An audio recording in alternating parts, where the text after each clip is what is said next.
When you see, you being on the ground, what is the feel that you're getting with the people of Ondo State generally? I think first, there's a worrying trend of lack of enthusiasm amongst the voters because we, Young Africa, we deployed long-term observers and we were also interacting at different community levels.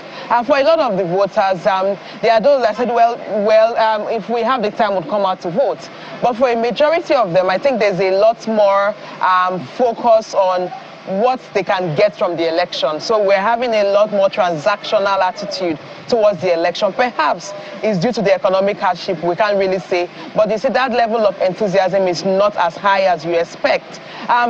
We also worry that they would have lower turnout in these elections. The last elections, Ondo had about 32% voter turnout. The elections before that, it was 35% turnout. So we've seen consistent decrease in turnout. But we're hoping that for these elections, that at least we don't go below the 30% mark.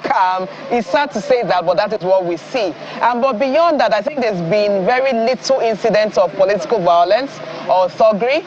The pre-elections phase, in the long-term observation, we had less reports of political violence during the campaign season, unlike what we had in Edo, because we are comparing Edo and comparing Ondo, because those are the recent elections that we've had this year. But generally, it's really been a lot more calm.